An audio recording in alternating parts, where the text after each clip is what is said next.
There was a name whispered in the halls of silence, one never meant to reach your ears. A truth so buried, so violently erased, it threatened the veil between our world and the abyss below. The Conjuring? You think you know the story, but what you've heard is only the mask. They called it the Arnold Estate. A farmhouse soaked in soil so old it forgot how to breathe. But beneath its cracked beams and weather-beaten floors was something darker. Not just spirits, but a system, an ancient deliberate design. One meant to manipulate, to break, and to feed. Rhode Island, 1971. Roger and Carolyn Perron, like so many pawns in this illusion of freedom, thought they were buying peace. A quiet country home, a place to raise 5 daughters. What they didn't know was that the house wasn't waiting for them. It had summoned them. The land was cursed long before their names were ever written.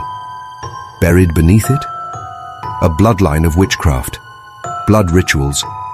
A woman named Bathsheba, accused of sacrificing her infant child to gain unholy power. But this wasn't just superstition, it was legacy. They moved in, and something moved with them. At first, it was whispers. Shadows where there should be none. Cold patches in summer heat. Then came the smells, the rotting meat, the sulfur. Children are sensitive to the distortions in this matrix. They aren't yet conditioned. And the Perron girls began seeing things adults dismissed. Figures in the dark, women crying behind walls, and a voice in the floorboards, calling them by name. The haunting wasn't random. It was targeted. Why? Because Carolyn Perron began digging. She uncovered forgotten property records, a trail of mysterious deaths.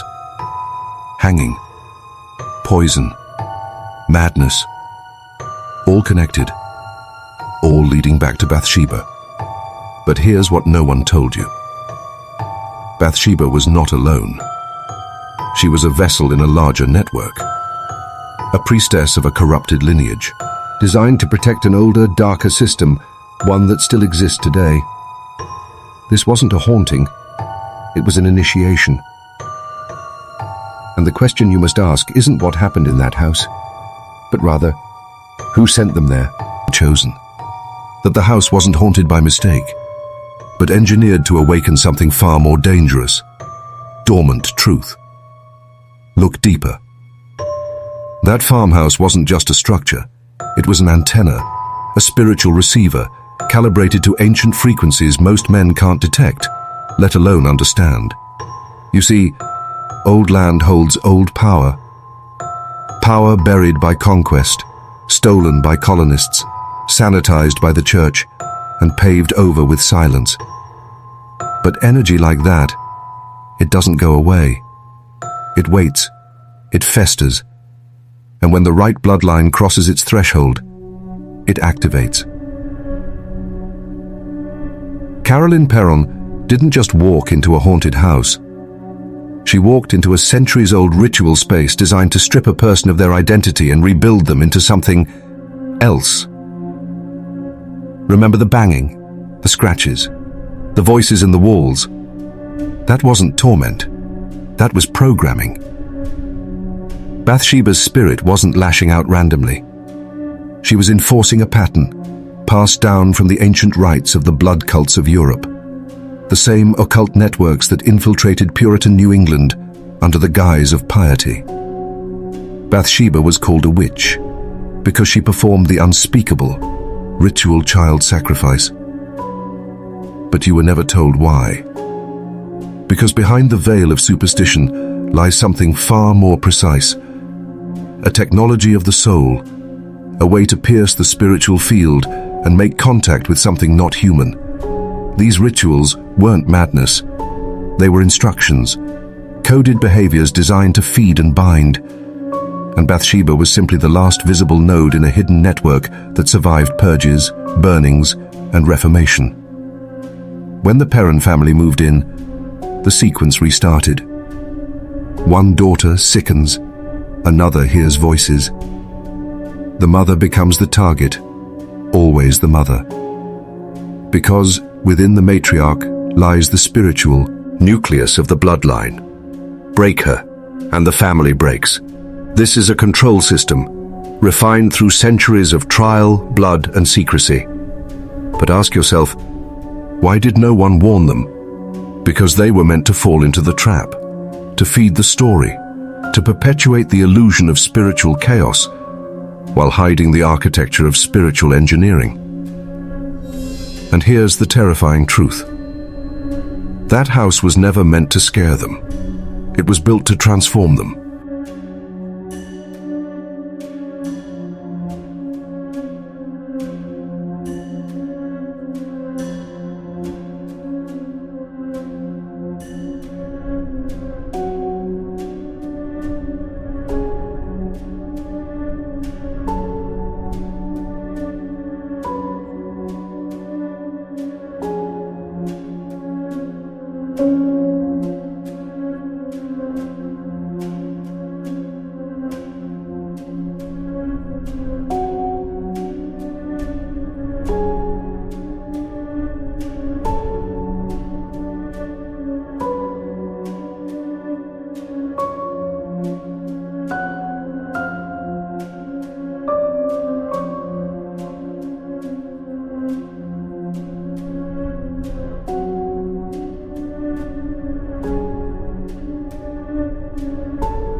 You were born into a lie, not a mistake, a design, a prison without walls where ghosts are real, but not the ones you were taught to fear, because the dead don't haunt us.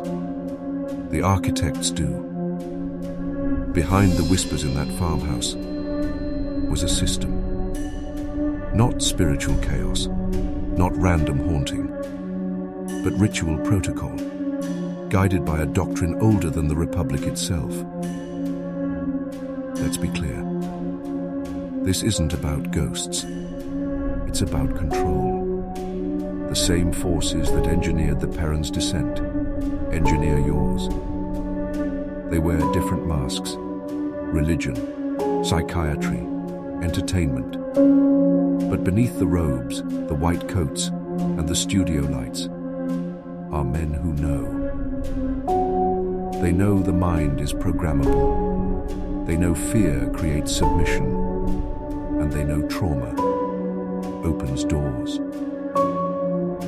The Conjuring wasn't the beginning. It was a node in a network that stretches back to ancient Mesopotamia, through the blood rites of Canaan, the secret chambers of Rome, and the inquisitions that masqueraded as spiritual cleansing.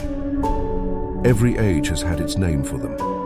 Watchers, the magisterium, the hidden order. But their function is the same. They weaponize belief.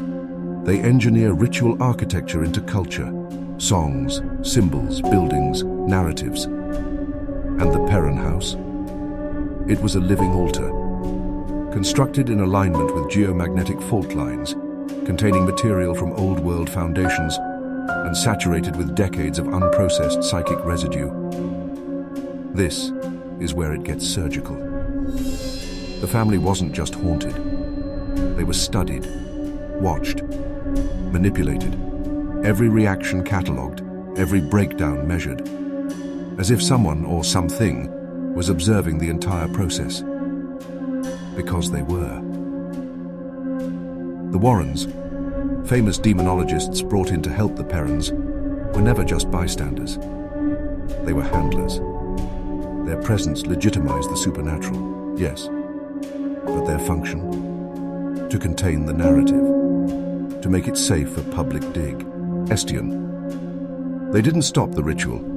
They redirected it into theaters, into merchandise, into sequels, turning trauma into profit. That's the game. Spiritual warfare converted into psychological control. And the more you believe it's just a movie, the deeper you sleep. Wake up. You're not watching someone else's story. You're watching the blueprint of your own conditioning. And the most dangerous part, you're still in the first act. They gave it a name. Bathsheba. A scapegoat. A mask. But beneath that name lies a darker force, one not bound by flesh or time. You weren't meant to know it. You weren't meant to speak it, because knowledge is how it bleeds into you. By now, you've heard the folklore. A woman, accused of witchcraft, said to have sacrificed her infant to the devil and cursed all who came after. It's easy to dismiss her as myth, as madness, as another convenient villain for a horror film. But that's how they hide what matters. Bathsheba wasn't the end of the story. She was its guardian. A sigil, a spiritual firewall protecting the truth. The entity operating through her wasn't human, and it wasn't alone. Throughout history, certain names have been weaponized to deflect attention from what's really happening. Jezebel, Lilith, Hecate. Dark feminine archetypes twisted to become monsters. So we never ask what force they were resisting. Bathsheba was branded evil. But was she summoning something, or binding it? Because there's a reason the attacks intensified only after her grave was disturbed, after her story was publicly desecrated. Something awoke, something that had waited, coiled beneath that house like a parasite in sacred ground. This is where the Doctrine reveals itself. The entity wasn't just feeding on fear, it was replicating. Every breakdown, every scream, every sleepless night, it recorded them, stored them. Because trauma isn't just a reaction, it's a frequency. And certain spirits don't just possess, they broadcast. You become the antenna. Once infected, you radiate it, through relationships, through bloodlines, through your children. A generational haunting cloaked in epigenetics, a spiritual virus that science can't detect, but history can't forget. And here's the truth they fear you'll discover. It isn't just in the house anymore. It's in the story. It's in the minds of those who consume it without protection. It's in the culture, disguised as fascination, entertainment, obsession. You think you're just watching horror, but you're participating in ritual. Every retelling, every reenactment, every click, every share. It's an invocation. They've made mass possession into a marketing strategy, and unless you learn to recognize the demon behind the Doctrine, you'll never know who's speaking through you. They taught you to believe in choice, But what if every choice you make was shaped by forces older than empires? What if your thoughts were not your own? Let's talk about control, not the kind enforced by chains or weapons, the subtler kind, the kind you never see coming, psychological architecture, embedded beliefs, invisible assumptions passed down like heirlooms. You think you chose to watch this video? You didn't. You were led here, not by accident, but by a pattern, a signature that called to something in you you've never been able to name. Because the system knows how to speak to your unconscious. It knows how to trigger the primal. It knows that when you feel fear, when you feel awe, when you feel that shadow in your spine rise, you're open. And when you're open, you're programmable. This is how the Conjuring ritual works, not just in the house, not just in the film, but in your mind. The Perrons were the prototype. You are the mass production. Every shot in that movie, every musical cue, every story beat. It wasn't just crafted to scare you. It was engineered to embed code. Because fear is not the enemy. It's the key. It bypasses the critical mind. It reaches the deeper layers. And once you've been touched by a certain kind of terror, you carry it with you. It informs your beliefs. It colors your memories. It shapes how you see the world and how you see yourself. This is the essence of the control grid, the lie of free will. They don't need to tell you what to do. They just need to control the lens through which you interpret your reality. The haunting doesn't stop when the house is sold. It continues every time the story is retold, and every time you believe you're watching it for fun. It watches you back. You are not the consumer. You are the conduit. And unless you reclaim your thoughts, unless you interrogate your instincts, you will remain a puppet, whispering lines written by hands you'll never see. Now pause. If you're ready to wake up, comment this phrase twice below to lock in your shift and signal to the system that you're no longer asleep. I break the pattern. I break the pattern. This is your line in the sand. Speak it, seal it, and step into your power. When a spirit chooses a house, it marks territory. But when a spirit chooses a family, it marks destiny. Blood becomes the contract, and the children carry the curse. The Perron children were never safe, not because they were weak, but because they were receptive.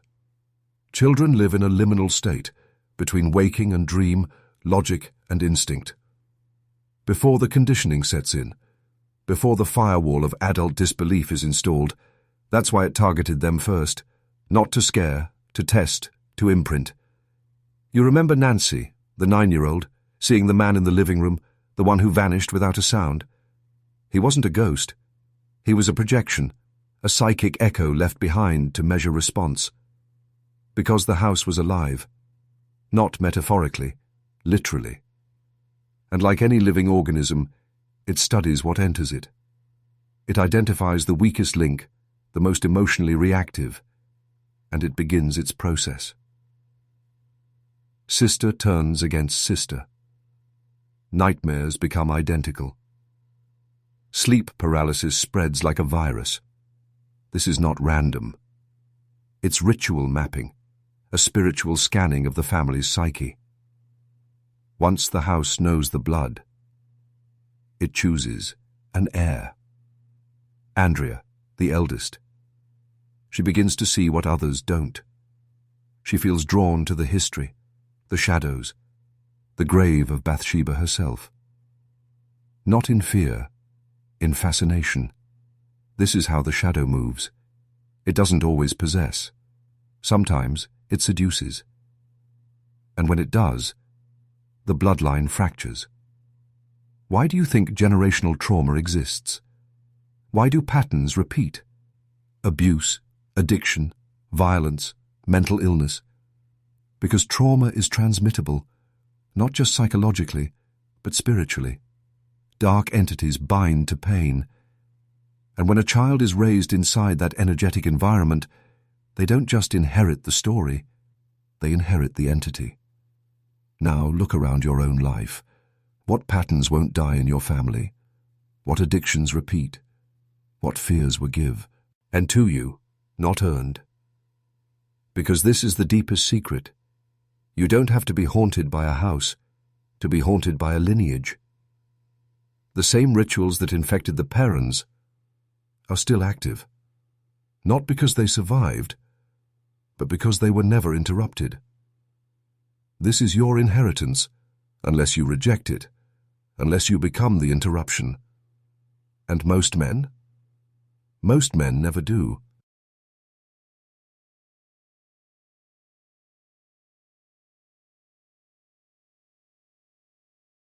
They came in robes, with crosses, with holy water and prayers, but beneath the rituals of light hid a machinery of darkness.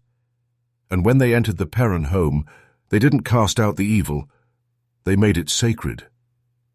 Let's talk about the Warrens, Ed and Lorraine. Demonologists, mediums, Catholic spiritual warriors. They came to the Perron house claiming to bring salvation. But what they brought was a container. Ask yourself, what is an exorcism really? You've seen it dramatized, Latin chants, levitation, screams. But the core function of an exorcism is not to destroy the spirit. It's to name it. Because once something has a name, it can be documented, filed, indexed, controlled. That's what the Church has always done. Not battle evil, manage it. You think these ancient spirits, these dark forces, are a threat to the institution? No.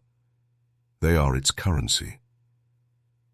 For every horror it contains, the Church gains influence. For every demon it defeats, it gains worshippers. It doesn't erase darkness. It partners with it under the guise of salvation. When the Warrens arrived at the Perron farmhouse, the energy shifted. Not because the spirits feared them, but because the narrative was being redirected. Suddenly, the haunting had a name, a label, a hierarchy. Suddenly the mystery was no longer ancient or cosmic or unexplainable. It was Catholic, digestible, safe. But ask Andrea Perron, ask the daughters, ask Carolyn. Did it stop? No. Because it was never about resolution. It was about containment. A performance for the public. The Warrens did not close the gate. They helped frame the myth. A version the masses could accept. The real entity? It stayed. It adapted. Because it wasn't bound to rituals. It was bound to secrecy, to fear, to trauma, unspoken, and truth unacknowledged. And the Church, knowingly or not, became its custodian. This is what most men miss. The institutions you trust to protect you from darkness often preserve it. Because without evil, what need is there for priests? Without fear, what need for their control? The true exorcism isn't spiritual, it's informational. And until you learn to cast them out, you'll always be fighting shadows they've taught you to fear. You think your world is random, that chaos rules, but beneath the fear, beneath the story, beneath the haunting, there is a pattern, a hidden blueprint. And it wasn't written for your freedom, it was written for your submission. Let's strip back the veil. The Conjuring isn't just a horror story, it's a template. A ritual sequence repeated across cultures, continents, and centuries. Not fiction, framework. You've seen it before. Different names, different symbols. A sacred place becomes cursed. A family is broken. A mother targeted. Children marked. A priest is summoned. The entity is named, but never truly defeated. This is not storytelling. It's spiritual protocol. Now ask yourself, why does this pattern repeat? Because this is how systems of control initiate awakening souls into captivity.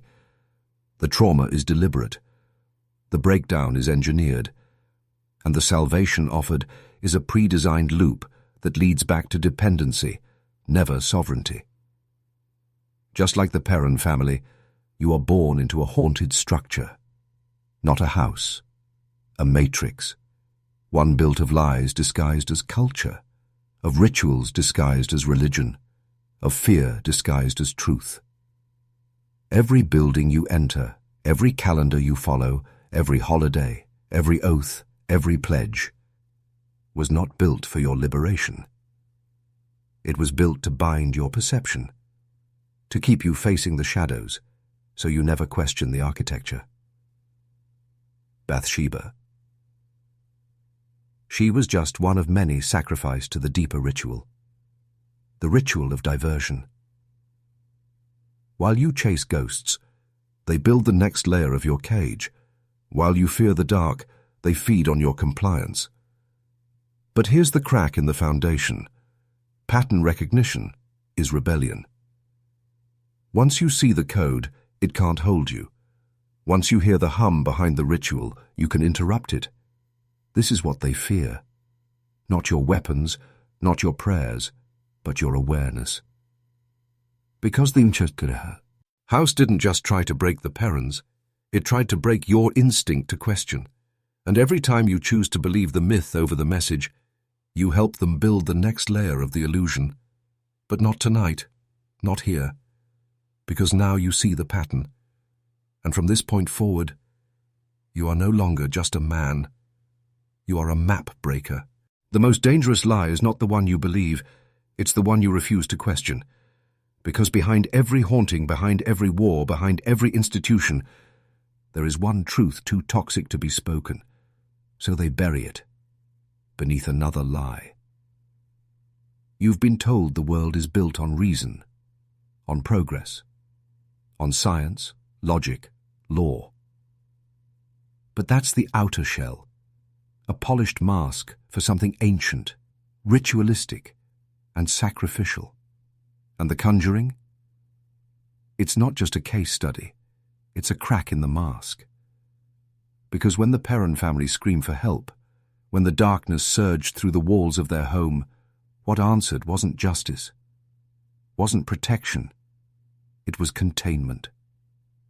Ed and Lorraine, the church, the media, they all offered explanations, palatable, safe, hollow. Bathsheba, the devil, a misunderstood spirit. Another house haunted, another family broken. End of story, right? No, because they missed, or ignored, the central infection. That the system itself wanted this to happen. That the haunting was a byproduct of a deeper machinery, one that thrives on trauma, secrecy, and public disbelief. Ask yourself, why are these stories always reduced to paranormal? Why are families dismissed, isolated, or turned into entertainment? Why are the most traumatic events in human experience sold back to us as content? Because pain, when processed in silence, becomes currency. Because truth, when fragmented, becomes harmless. And because when a man like you begins asking questions, they flood you with noise. Distractions, entertainment, debunking articles, satirical TikToks, experts laughing in interviews. That's the second lie, the one that protects the first. It tells you, you're crazy. It's not that deep. Move on. Just a ghost story. But the real haunting is this. Your world is built on ritual sacrifice. Your energy, your attention, your fear, your belief are all fed into a system designed to own you without chains. The Perrons were the symptom. The house was the stage. But the ritual, It was for you.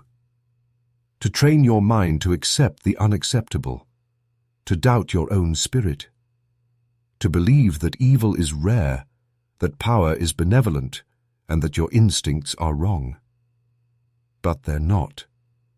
Your instincts are the last divine signal you have in this corrupted structure. Trust them now, because the next veil is the one that breaks men completely. This was never just about spirits, not just about houses. This is about you, about what lives beneath your skin, because the true haunting is internal, and once it awakens, there is no going back. Let me tell you a secret they will never put in textbooks. The gate was never in the basement. The gate was you. You are the final altar. You are the battlefield they've been fighting over since the first ritual fire was lit in Babylon. The house, that was the container. The fear, that was the key. But the doorway, it's in your mind, your nervous system, your blood. Every system of control, spiritual, political, pharmaceutical, educational, has one shared objective: to close the gate inside you, to sever you from the original signal of power, instinct, divinity. The haunting of the Perrons was designed not to destroy them, but to fracture them. Because when a soul is fractured, it can be reprogrammed. What do you think trauma does? It doesn't just hurt, it restructures. It rewires your sense of reality. It makes you question what you know is real. And that is the most valuable currency to the architects of this world. Not gold, not land, but sovereignty. A man who cannot trust his own senses is a man who can be told anything. So when Caroline Perron was dragged, bitten, bruised, when the daughters screamed in the night, when the air grew heavy with sulfur and rage, that wasn't a haunting. That was a reset, breaking them. So something else could move in. And here is the part that should shake you. The same mechanism is used on you. When you're flooded with fear from the news, when you're medicated into numbness, when you're told you're powerless, wrong, toxic, broken, that's ritual fragmentation. And once you're cracked open, they fill you with new doctrine, new gods, new idols, new fears. They teach you to hate your instincts, to outsource your power, to kneel before systems that never had your salvation in mind. But deep inside you, beneath the layers of programming, there's a part they could never reach. A gate they couldn't shut. A voice they couldn't drown. And now, it's waking up. The same way it woke up in Andrea Perron.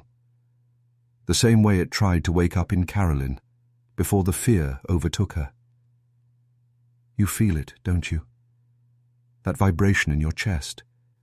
That stillness inside the noise. It's not anxiety. It's remembrance. They built temples. They wrote scriptures. They burned heretics and rewrote history. But all of it, every war, every lie, every haunted house, was to keep one truth buried. You are the vessel, and you were never supposed to wake up. Until now. This is where it turns. This is the part they hoped you'd never reach. Because now, you've seen too much. The veil isn't just thin. It's torn. And what's behind it is not darkness, it's power. You were taught to fear it, to call it demonic, to run from it. Because they knew, if you claimed it, if you took back the pieces of yourself buried in fear, trauma, and silence, you'd become uncontrollable. The Perrons didn't fail because they were weak. They were overwhelmed by a ritual they didn't understand. They had no framework for spiritual war, no map for psychological defense. But you do now, because the patterns have been laid bare, the symbols exposed, the false saviors revealed. And now the question shifts. What will you do with this knowledge? Because this isn't entertainment. This is a summons. You have two paths. Close the window. Forget this. Go back to sleep. Let the system digest you slowly. Or step forward. Eyes open. Power restored. Mind sharpened. But if you choose to step forward, you must understand, the seal isn't broken with words, it's broken with identity. The entity in the conjuring house, the architects behind the veil, the priests, the handlers, the watchers, they all fear the same thing. A man who remembers who he is. That is the true exorcism. Not casting something out, but calling your full self back in. Your anger, your clarity, your discernment, your instincts. And to anchor that reclamation, speak the phrase again in the comments. I break the pattern. I break the pattern. Say it not just for the algorithm, but for the ritual. Because every man who speaks it twice is a ripple into he machine, a signal flare to others who are still trapped in the illusion. You are not just haunted. You are chosen, not by them, but by the part of you that never forgot. This was never about ghosts. It was about waking the God inside the haunted man. This was never a house, never a movie, never just a story. It was a mirror, a code, a trap for the sleeping, and a key for the few who see. And now you see. The forbidden door? It wasn't in the wall. It's you. You made it. Not by chance, by resonance. You were drawn here because something in your blood remembered. Every symbol, every shadow, every scream that echoed through the Perron house. You've heard it before.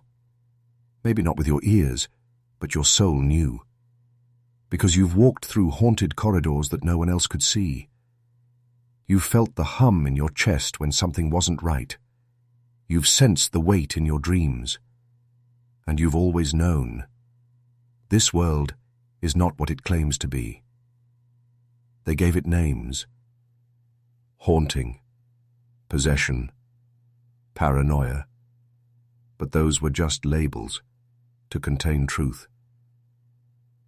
Because if you ever connected the dots, if you ever realized that your life has been part of a spiritual control system all along, you'd stop playing their game. And they would lose everything. So they keep you scared, entertained, distracted. The ritual of the conjuring is still ongoing. But the final act isn't on screen. It's in you. Because every man who sees behind the veil becomes a threat to the machine. You were told to fear the haunted, but what you should have feared was being the one who never awakened. The forbidden knowledge, the dangerous truth, is this. There is no external gate, no ghost to banish, no entity to beg for mercy. The force they fear is your full, conscious will. When you stop consenting to the illusion, when you stop giving your energy to fear, when you reclaim your inner domain, you end the ritual. Not just for you, but for your line, your future, your blood. This is legacy-level liberation. This is spiritual insurgency. This is what they never wanted a man like you to understand. So now, you know. The system is real. The haunting is engineered. The door has been opened. And you? You are no longer who you were when this began. You are the interruption, the weapon, the answer, the last thing they expected. Now go. Burn the script. Break the loop. Awaken the others. This house is closed. The pattern is broken. And the next move is yours.